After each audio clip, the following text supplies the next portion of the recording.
السلام عليكم.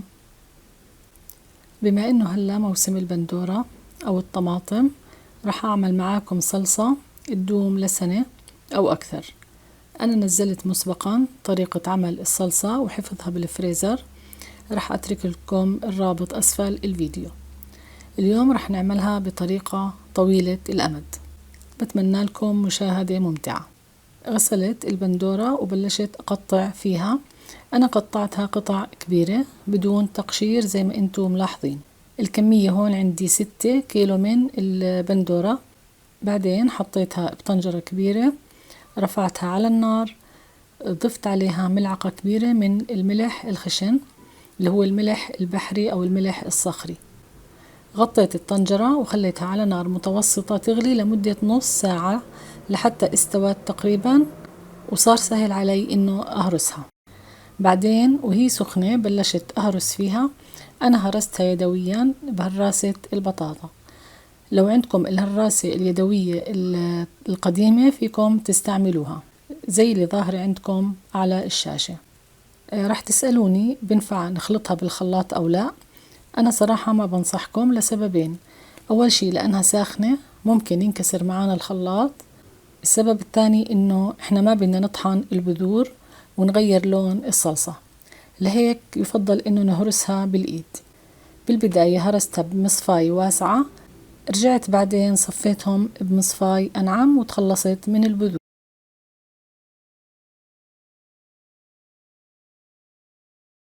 رجعت العصير على النار وغليته لمدة ثلث ساعة. الهدف بدي أبخر جزء من العصير وأخليه يتخن شوي لحتى تدوم عندي الصلصة فترة أطول. أكيد فيكم بس تغلوه غلوة واحدة وتعبوه في المرتبنات على طول وتغلوه زي ما رح نعمل كمان شوي. بعد ما مضت المدة وهم سخنين رح أعبيهم بالمرتبنات النظيفة والمعقمة، وبدي أتأكد إنه الغطاية تكون كويسة، لأنه لما بدي أسكرهم بدي أجرب الغطاية رح تسمعوا إلها طقة في النص. عند الغلي لازم تختفي هاي الطقة، وهذا دليل على إنه المرتبان انضغط وبطل يدخلوا هواء، وبهيك نضمن إنه الوصفة نجحت معنا.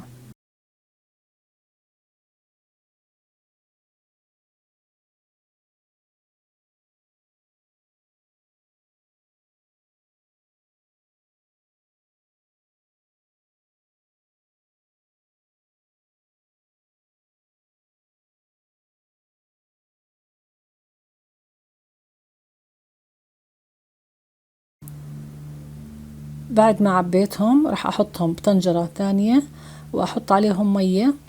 المي توصل لمستوى الغطاي، ورح أغليهم ربع ساعة.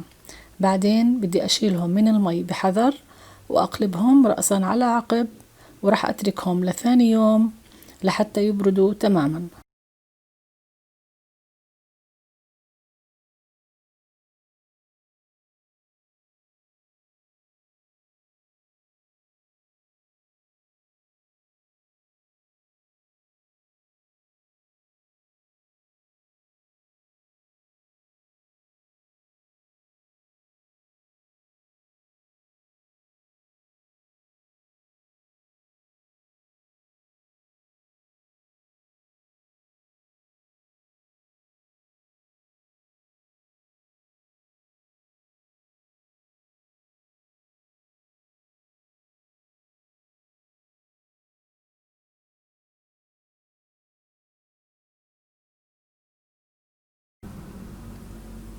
هاي الكمية زادت عندي فحبيت اني اعملها معجون طماطم او رب البندورة. تابعوني لنهاية الفيديو لحتى تعرفوا كيف عملتها. بدي أورجيكم كمان طريقة لحفظ البندورة بدون ما نعصرها. راح نفرمها سواء فرم ناعم أو يعني فرم أخشن شوي، أو ممكن حتى نخلي الحبة كاملة زي ما هي. راح نعبيهم بالمرتبنات وبدون ملح، بدون ما نحط ملح. راح نسكرهم، نحكم إغلاقهم، وراح نغليهم نفس ما غلينا الصوص.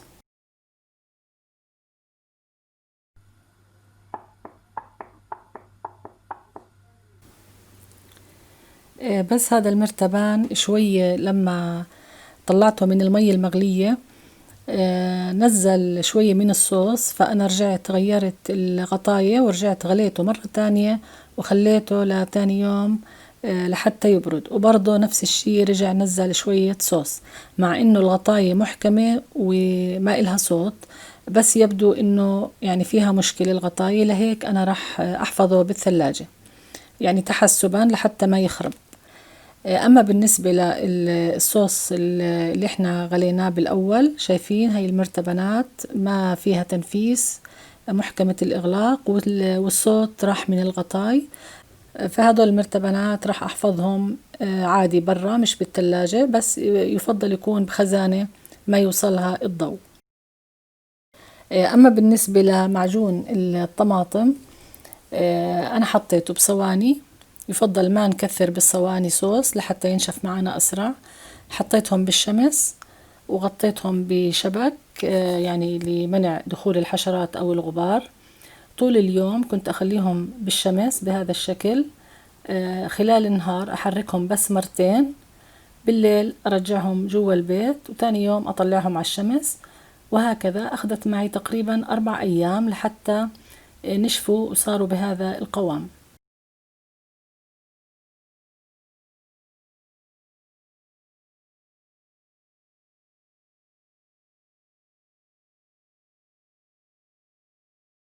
بعدين عبيتهم بمرتبان وحطيت على الوجه شوية زيت زيتون، وطبعا راح أحفظه بالثلاجة.